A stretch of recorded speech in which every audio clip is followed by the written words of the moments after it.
Welcome to Hanging Out with Robert, that's me. This video contains things that I tinker with throughout the day. For step-by-step detailed instructions of those tasks, you can click on the links in the comment section below. I plan on leaving this video accessible for about 30 days. After that, you can view it through my Patreon account.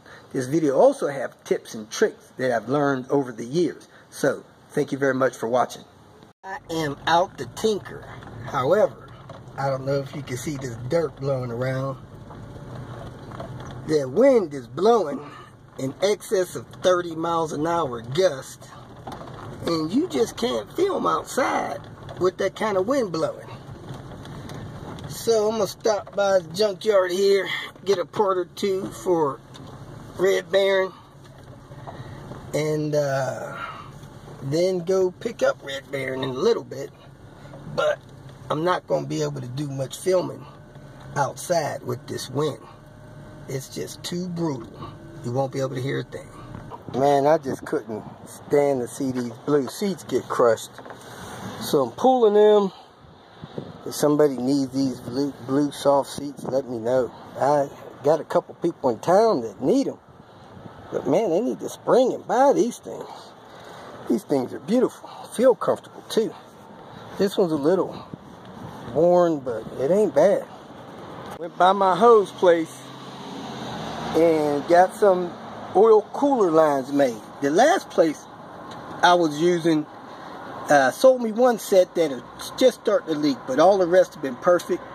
And now I'm getting these made.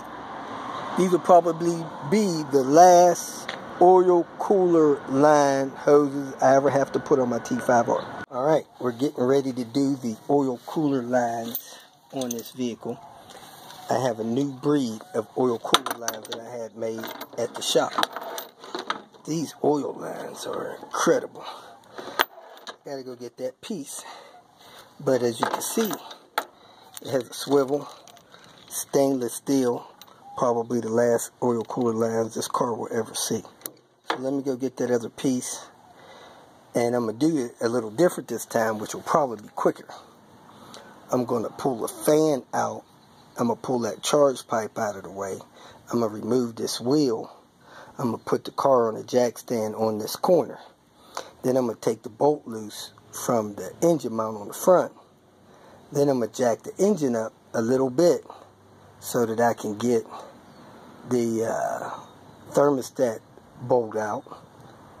Then I'm going to take that 10mm out, pull the lines off, replace the lines with the new ones, and hopefully with that fan out of the way, I'll be able to get that bolt back in the engine block. That's the hardest thing about this job, getting that 10mm back in the engine block. So let's get started. Jack the car up, remove the wheel, got it on the jack stand. Now I'm going to remove this upper turbo piping, take the dang fan loose, remove the fan. Let me go ahead and hit it one at a time. So I'm going to take this clamp off, take this pipe loose, charge pipe. Took the screw out there, T25. The screw there is supposed to be 8mm. Same on the other side. Took the purge valve off of there. So here's the screws for the purge valve. The T25 there. And then the 8mm goes there. And I unplug the fan from the relay. Unhook that. Unplug that from the purge valve, didn't really need to, and lift the fan up out of the way. That'll give me a better shot to getting that 10mm in that bracket right there.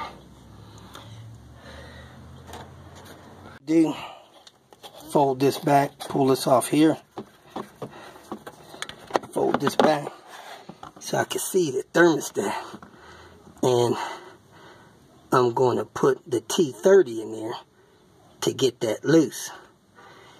The bolt loose from in between the lines. But I'm actually going to take those two bolts out of that mount there, jack the engine up a little bit so that I can reach that a little better. Probably reach that 10 a little better too. So I got the floor jack over there, and I got the wood that I'm going to put on the floor jack so I don't damage the oil pan. Let me get that done. Those 2 bolts out of there, I'm going to line up this lower hole with the top mount hole and put the screw in there and let the mount hold the weight of the engine. That's what I mean by letting the mount hold the engine up. Now I'm going to put my T30 in there, pull this screw out, which will loosen those lines. Then I'm going to go under here, put the 10mm in there and get the lines loose. Then I'm going to disconnect the lines from the radiator. I was actually able to break that screw loose with this pivot head ratchet. So I'm going to go ahead and pull that screw out. Take the screw loose. It's a 10mm right there in the middle. It holds the lines against the engine. So I'm going to slide a 10 down there and get that out. Okay, I find that the lower AC compressor bolt's in the way of getting that screw in and out. Since I got the fan out, it's easy for me to get that out. So I'm going to go ahead and pull that. Alright, I pulled that bolt out, which should give me a clean shot at that 10 now.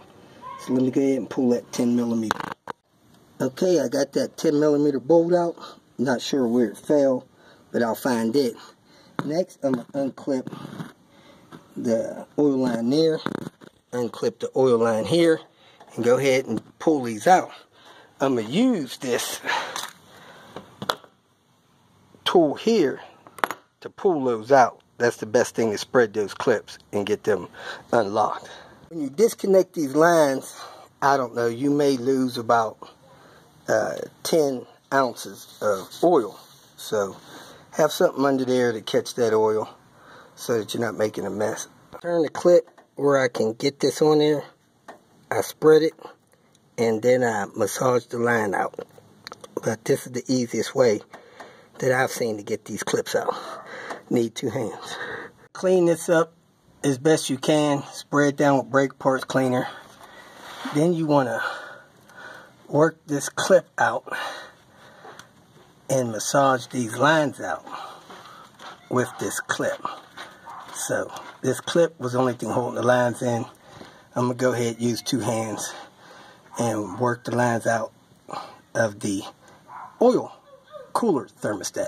Once you get that off of the lines, if it's deformed, you want to straighten it out or put a little outward bow in it so when you put it back on, it puts good pressure on your lines. If you feel that this information was useful, please like it and share it with your social media friends. You can subscribe to my channel so that you will get notifications of future videos that I post. You can follow me on Twitter, and if you need to contact me directly, please visit my website.